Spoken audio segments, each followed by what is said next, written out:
Tēnā koutou katoa e o rangatira kua whakakahui mai nei ki runga I tēnei kaupapa. Nau haere mai ki Aotearoa, nau haere mai ki tēnei hui whakahira-hira. E mihi atu anau ki a koutou katoa, tēnā koutou, tēnā koutou, tēnā koutou katoa. As the Minister for the Community and Voluntary Sector, I remain committed to encouraging education on the charities sector and strengthening collaboration within the sector. It was this time last year that I spoke at this very conference, enjoyed my time with you, and also enjoyed reading of the follow-up work that was done post the last session together. So we come back here again this year and we find ourselves working in this sector to make sure that we make it stronger and better into the future. Thanks to the members of the Joint Organising Committee from the Charity Law Association of Australia and New Zealand, the Chartered Accountants of Australia and New Zealand, and Charity Services. Can I also acknowledge the Charities Registration Board, Roger Holmes-Miller, Simon Karipa, and newest member Bev Gattenby. In that vein, can I also acknowledge Karen Rangi, the former member of the board who served her time on the board very well. Can I also thank the speakers of the conference, including our international visitors who have travelled all this way to share their expertise and their experience. In particular, I wish to acknowledge Dr. Gary Johns, Commissioner for Australian Charities and Not-for-Profits Commission. I wish to thank all of the people in this room for providing your time and your expertise to charities as lawyers, as accountants, as board members or trustees, so that charities can do the good that they do in our communities far and wide. There are a couple of areas that I wish to talk about today. One, I'd like to note the role that the charities have played in the response to the tragic events in Christchurch or Tautahi in recent weeks. I also want to discuss and update you all on the progress to modernise the Charities Act here in Aotearoa. Firstly, to Christchurch. I want to say a few things about the work of charities in response to the horrific terror attacks in Christchurch last month.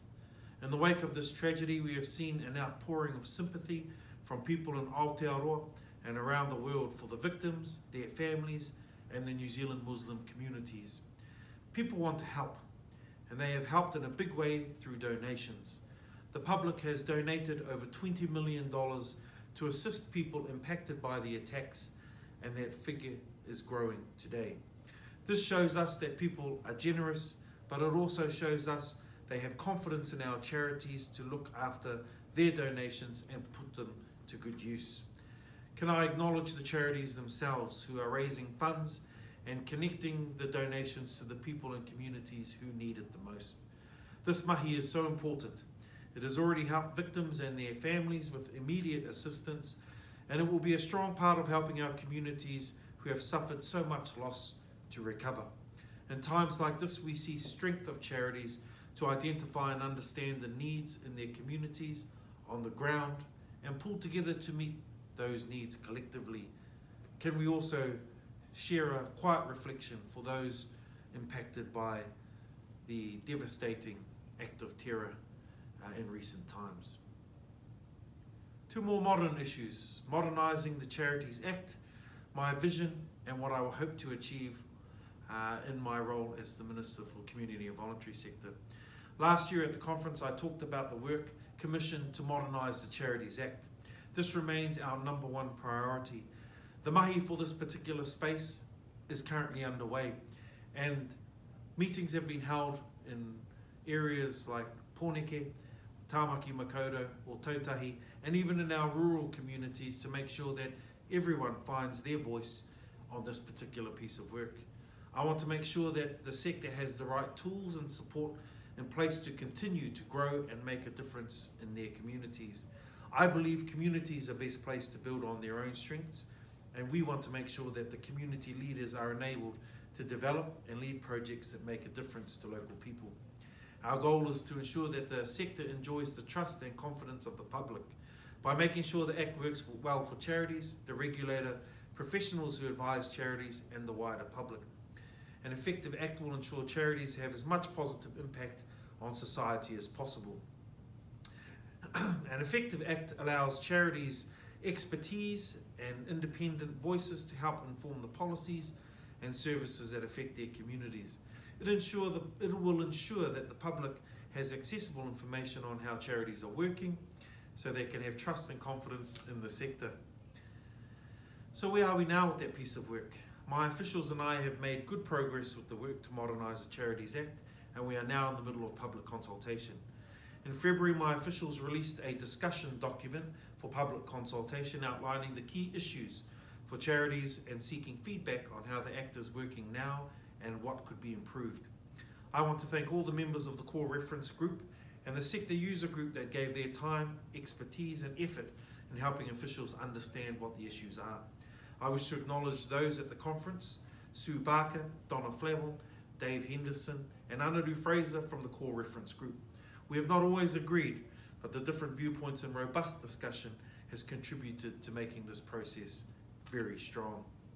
It is essential that all voices from across the charities sector, both large and small, find their voice on this particular piece of work. We'd like to learn about the experiences of how the Act serves Māori charities and their communities, as well as how it's working for Pacifica and other communities. Our officials have been holding community meetings right around the country to hear the wide range of views. Once again, a big thank you to Sue and Dave for the role that they play in this particular process. We have heard about the difficulties the reporting requirements can present for small charities. If requirements are too onerous, this makes it difficult to attract people. Small charities struggle to find people with governance skills and other related skills to ensure that their charity runs efficiently and runs well. I have learnt that charities feel a responsibility to advocate to support their charitable purpose. Some charities are reluctant to advocate because they consider speaking up may risk their charitable status. Whatever the issues may be, and as important as this kaupapa is, I have been impressed with how charities and the public are participating in recent weeks. I want to thank you once again for all of the people who have contributed to the piece of work. At these meetings, people have consistently told us that they would like more time for submissions. Having time to reflect and share your views is crucial because we all want a Charities Act that works well. It is important to charities and to the broader public. I am extending the closing date for submissions on modernising the Charities Act to 31 May 2019. This is a full extension of a month that will allow more people to have their say on this particular piece of work. It is important that we get this right, and I'm confident we can still make meaningful progress this parliamentary term. I will update the sector as we move forward.